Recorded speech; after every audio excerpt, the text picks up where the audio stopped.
देव classes में सभी छात्रों का हार्दिक स्वागत है।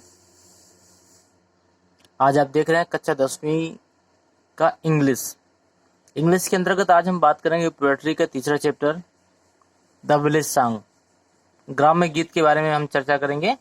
इस पाठ के अंतर्गत जितने भी पैराग्राफ आपके हैं उसका मुख्य भाव क्या है और उसमें एक एक शब्दों की मीनिंग से लेकर अर्थ से लेकर सारी चीजें हम चर्चा करेंगे और इसकी एक्सरसाइज की एक दूसरी वीडियो आपको मिलेगी। इस वीडियो को आप पूरा ध्यान से देखिए और ध्यान दीजिए, कक्षा 9वीं से लेकर 12वीं तक के सभी सब्जेक्ट की क्लासें यहाँ पर मिल रही हैं, इसलिए आप मैक्सिमम छात्रों को हमारे चैनल के माध्यम से जोड़ने की कोशिश करें और सभी लोग इस चैनल को सब्सक्राइब जरूर कर दें। सब्सक्राइब करने का बेनिफिट ये है कि जैसे कोई क्लास अपलोड की जाएगी या लाइव होगी उसका नोटिफिकेशन आपके पास चला जाएगा। इस प्रकार आप उस क्लास का बेनिफिट ले सकते हैं। चलते हैं आज की क्लास की तरफ। The village song Sarojini Naidu के द्वारा रचित एक ऐसी कविता है जिसमें एक काल्पनिक बच्ची की चर्चा करती है, जिसका नाम आपने पहले भी सुना होगा, लूसी नाम से था। इस तरह की एक कविता पहले भी आपने पढ़ी होगी। इसमें काल्पनिक बच्ची की चर्चा हुई, उसमें हम एक एक पैराग्राफ के एक एक शब्दों का अर्थ देखते चलते हैं। Honey child whether are you going. Honey का मतलब शहद से होता है, लेकिन यहाँ शहद का कोई काम नहीं है। यहाँ पे हनी का नाम मतलब प्यारी से है। प्यारी बच्ची वेयर आर यू गोइंग, तुम कहाँ जा रही हो। इसमें वेदर का अर्थ है किधर, गोइंग मतलब जा रहे हैं, तो प्यारी बच्ची आप किधर जा रही हो। Would you cast your jewels all the breeze blowing. Would you cast का मतलब होता है CAST। कास्ट का मतलब छितराना या बिखेरना। ज्वेल्स का मतलब ज्वेलरी से मतलब आभूषण। और ब्रीज का मतलब है सुहानी हवा। अब ब्लोइंग माने बहना। यहाँ पर कवित्री कहती है कि क्या तुम अपने आभूषण और रत्नों को धीमी गति से बहती हुई सुहानी हवा में छितरा दोगी। फिर से इसको देख लेते हैं। Would you cast your jewels all to the breeze blowing. यहाँ पर कवित्री कहती है कि हे प्यारी बच्ची, क्या तुम अपने पहने हुए आभूषण और रत्नों को इस बहती हुई हवा में बिखेर दोगी या छितरा दोगी। एक ही शब्द है, ये दो लाइन का अर्थ होगा। तीसरा लाइन देखते हैं। Would you leave the mother who own golden grain has fed you. Would you leave माने होता है छोड़ना, टू द मदर माने माँ, हु माने जो, गोल्डन ग्रेन का अर्थ, गोल्डन माने होता है सोना, ग्रेन माने होता है अनाज। सोना अनाज का अर्थ ये है पौष्टिक आहार। हैज फेड माने होता है खाना देना, और खाना देना का अर्थ यहाँ पर पालन पोषण से है। तो इधर पे इसका अर्थ बना, क्या तुम उस माँ को छोड़कर जाने वाली हो जिसने तुम्हारी परवरिश अच्छे व पौष्टिक खाने से की है। ध्यान दीजिएगा तीसरे पैराग्राफ का अर्थ। वुड यू लीव माने छोड़ना, द मदर माने माँ को, हु ओन गोल्डन ग्रेन का अर्थ यहाँ पे सोने के अनाज से नहीं है, यहाँ पर पौष्टिक भोजन से। हैज फेड माने होता है खाना देना या फिर आहार बोल सकते हैं आप इसे। यू माने तुमको। क्या तुम उस माँ को भी छोड़कर जाने वाली हो जिसने तुम्हें पौष्टिक आहार देकर तुम्हारा पालन पोषण किया है। चौथे पैराग्राफ पर देखिए। Would you grieve the lover who is riding forth to wed you. Would you grieve का अर्थ है दुख देना। द लवर माने होता है प्रेमी। हु इज राइडिंग फोर्थ का अर्थ है इंतजार करना। Riding fourth RIDINGFORT। Riding fourth का मतलब इंतजार करना। टू फेड माने होता है विवाह। फेड नहीं, सॉरी, वेड है, WED, वेड। वेड माने वेडिंग से होता है, बना है वेड। वेड का मतलब विवाह के लिए। इस लाइन का अर्थ हुआ, क्या तुम अपने उस प्रेम को भी छोड़कर जाने वाली हो जो तुमसे विवाह के इंतजार में तुम्हारी राह देख रहा है। Would you grieve the lover who is riding forth with you. क्या तुम अपने उस प्रेमी को भी छोड़कर जाने वाली हो जो विवाह के लिए तुम्हारी राह देख रहा है। कविता थोड़ा सा कठिन है, लेकिन इसको 2 बार 3 बार अगर आप लोग देखेंगे तो ये आसानी से आपको आ जाएगी। फिर से देख लेते हैं। Honey child whether are you going. प्यारी बच्ची तुम कहाँ जा रही हो। Would you cast your jewels all the breeze blowing. क्या तुम अपने आभूषण और रत्नों को इस बहती हुई सुहानी हवा में छितरा दोगी या बिखेर दोगी। Would you leave the mother who own golden grain has fed you. क्या तुम उस माँ को भी छोड़कर जाने वाली हो जिसने पौष्टिक भोजन से तुम्हारा लालन पालन किया है। Would you grieve the lover who is riding forth to wed you. क्या तुम अपने उस प्रेमी को भी छोड़कर जाने वाली हो जो तुमसे विवाह के लिए राह देख रहा है। ये थी 4 लाइनों का अर्थ। अगली 4 लाइनें देखते हैं। Mother mine to the wild forest I am going. Mother mine का मतलब मेरी प्यारी माँ, to the wild forest. Wild माने भी होता है जंगल, फॉरेस्ट में भी, इसका मतलब हुआ वाइल्ड फॉरेस्ट का पूरे का अर्थ होगा बियाबान जंगल। आई एम गोइंग। ये प्राकृतिक बच्ची क्या बोलती है कि मेरी प्यारी माँ, मैं बियाबान जंगल की ओर जा रही हूं। Where upon the champa boughs the champa buds are blowing. इसकी मीनिंग देखिएगा। वेयर अपॉन द चंपा, चंपा एक पुष्प का नाम है जो पीले कलर का होता है, और ये बोट, इसको ब्रोज बोलते हैं। ब्रोज का अर्थ है ब्रांचेज ऑफ ट्री, जो पेड़ की टहनियां होती हैं उसको बोझ कहते हैं। दैट चंपा बट्स, बट्स का अर्थ होता है कलियां। आर ब्लोइंग, ब्लोइंग का मतलब होता है बहना। अब यहाँ पर कलियों की बात है, पेड़ों की बात है, तो ये इसमें बहना अर्थ ठीक नहीं होगा, तो ब्लोइंग का अर्थ हो जाएगा खिलना। यहाँ पे इस लाइन का अर्थ होगा जिस रास्ते में चंपा की डालियों पर चंपा फूल की कलियां हवा के साथ। ब्लोइंग माने होता है बहना, तो बहने का मतलब हिंडोले से हो जाएगा। जब कोई चीज बहती है फूल और पुष्प के लिए तो वहां पर हिंडोले मतलब हिलना। यहाँ पे कह सकते हैं कि जिस रास्ते पे चंपा की डालियों व चंपा फूल की कलियां हवा के साथ हिल रही हैं या हिंडोले मार रही हैं। टू द कोयल हंटेड, कोयल माने होता है कोयला, हंटेड का मतलब है कोयल, हंटेड का मतलब ये कह सकते हैं कोयल का चिल्लाना। इसमें 3-4 अक्षरों की मीनिंग लिख लीजिए आप। कोल का मतलब होता है कोयल से। हंटेड का अर्थ आप लिख सकते हैं यहाँ पर, जो अर्थ है जो वहां पे आने जाने वाले लोगों से हैं उनसे। हंटेड माने वैसे शिकारी होता है, यहाँ पर आने जाने लोगों से। राइस आइलैंड, राइस का रिवर का मतलब नदी हो गया। आइसलैंड का मतलब होता है टापू, जो नदियों के बीच में जो टापू बने होते हैं, ठहरने के स्थान होते हैं। रिवर आइल्स का मतलब होता है नदियों के जो टापू होते हैं। वेयर लोटस, लोटस माने होता है कमल का फूल, लोटस माने कमल का फूल। और ग्लिस्टिन का मतलब होता है झिलमिलाना। लास्ट में ग्लिस्टिल, ग्लिस्टिल का मतलब होता है झिलमिलाना। इस पूरे का अर्थ होगा लोटस, लिलीज और लोटस, ये दोनों का अर्थ होगा कमल के फूल। तो आप यहां से अर्थ निकाल सकते हैं। जहां पर नदी के बीच में, अब जो टापू कहां पर होंगे, नदी के बीच में। जहां पर नदी के बीच में उभरे हुए टापू हैं और कमल के फूल, ग्लिस्टिन माने झिलमिलाना, जहां पर नदी के बीच में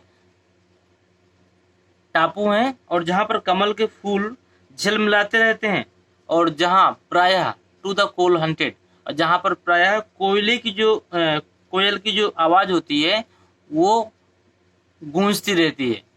यहाँ पे इसका अर्थ हुआ इस लाइन का कि मैं वहां जा रही हूँ जहां पर नदियों के बीच में टापू हैं और जहां कमल के फूल झिलमिलाते रहते हैं और कोयल की कूक गूंजायमान होती है या गूंजती रहती है। चौथी लाइन का अर्थ देखते हैं।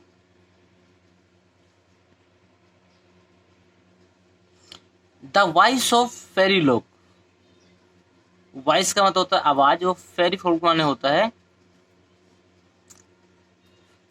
परिलोक की जो अप्सराएं होती हैं उसको फेरी फोल्क भी बोलते हैं।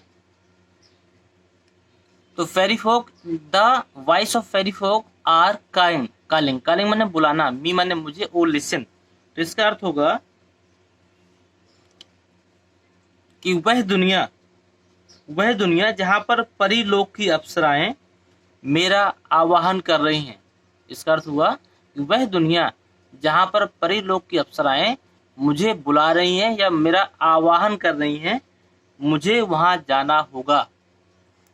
तो ये पहला पैराग्राफ था जिसे कवित्री बोलती हैं, मतलब प्राकृतिक बच्ची से, और दूसरा पैराग्राफ वो बच्ची जवाब देती है अपना। तीसरे पैराग्राफ में फिर कवित्री बोलेंगी, क्या बोलती हैं? हनी चाइल्ड, प्यारी बच्ची, the world is full of pleasure.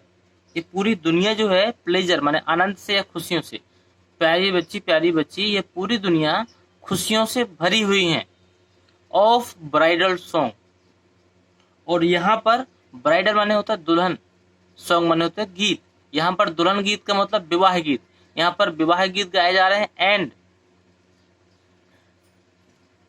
कार्डिल song,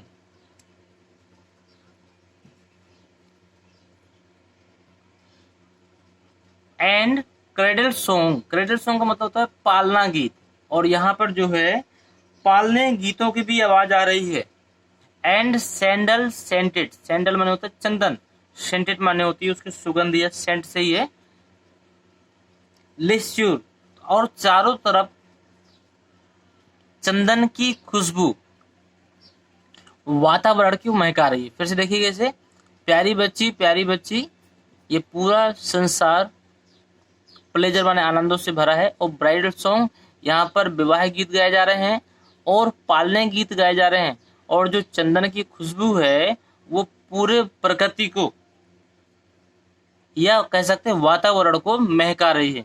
your bridal ropes को मतलब दुल्हन का जो जोड़ा होता है उसको ब्राइडल रोब्स बोला गया है। आर इन द लूम का मतलब होता है लगभग तैयार हो गई है, आपका जो दुल्हन का जोड़ा है वो लगभग तैयार हो गया है। सिल्वर एंड सैफरॉन ग्लोइंग,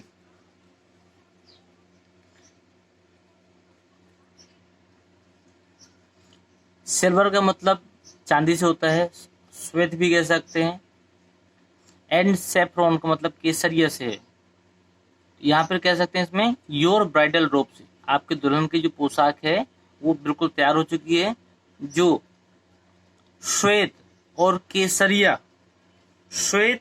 केसरिया छटा को बिखेर रही है। Your bridal cake are on the head, आपका जो विवाह की जो मिठाइयाँ हैं, यहाँ केक का मतलब मिठाइयों से है, आपको जो शादी के लिए या विवाह के लिए जो मिठाइयाँ तैयार की जा रही हैं। और वेदर आर यू गोइंग, अब तुम कहाँ जा रही हो। फिर से इस पूरे पैराग्राफ का अर्थ देखिएगा। प्यारी honey child, the world is full of pleasure, प्यारी बच्ची ये पूरा संसार खुशियों से आनंद से भरा हुआ है। और ब्राइडल सॉन्ग विवाह गीत, एंड क्राइडल सॉन्ग पालना गीत, एंड सैंडल सेंटेड लिस्यू, और यहाँ पर जो चंदन की खुशबू है वो चारों तरफ बिखेर रही है या फैल रही है। Your bridal robes are in the loom, आपकी जो दुल्हन की पोशाक है वो तैयार हो चुकी है। सिल्वर एंड सैफरॉन ग्लोइंग, जो श्वेत और केसरिया जो छटा बिखेर रही है। Your bridal cake are in the head, मतलब आपका जो शादी के लिए जो मिठाइयाँ हैं वो बिल्कुल तैयार हो चुकी हैं। ओ वाइदर आर यू गोइंग, अब तुम कहाँ जा रही हो।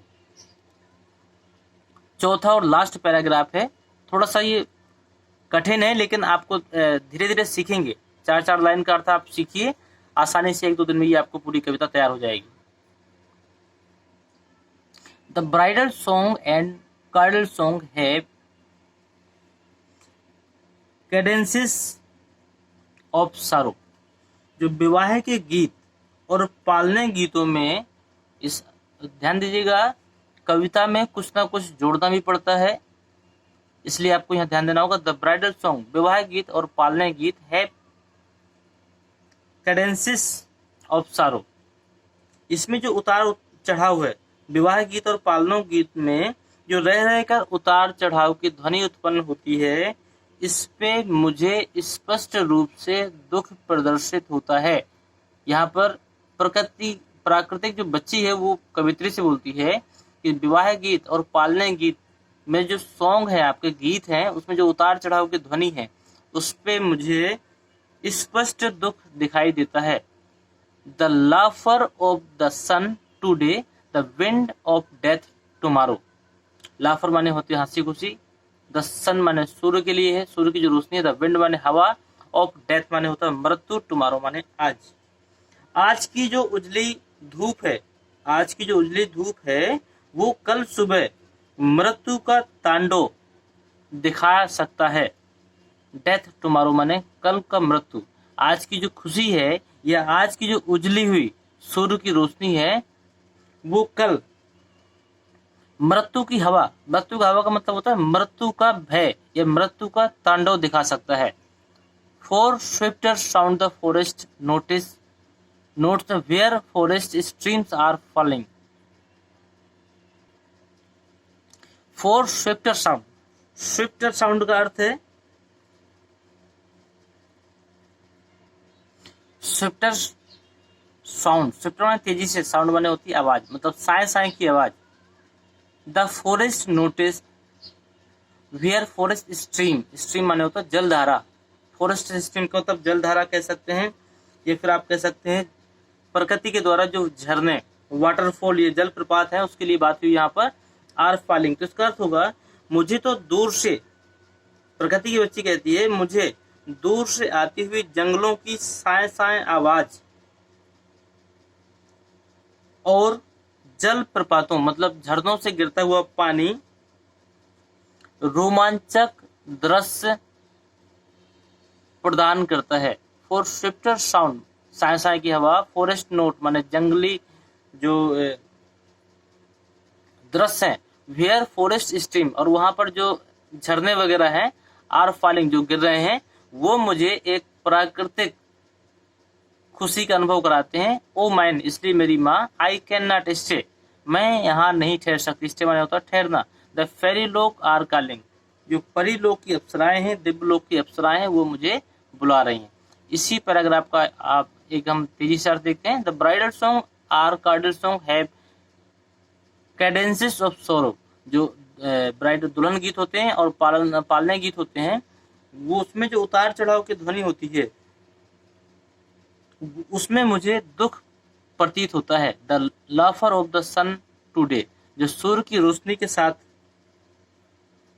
खुशी दिखाई दे रही है। The wind of death tomorrow, वो कल के दिन मृत्यु का करण या मृत्यु का तांडव भी लेकर आ सकती है।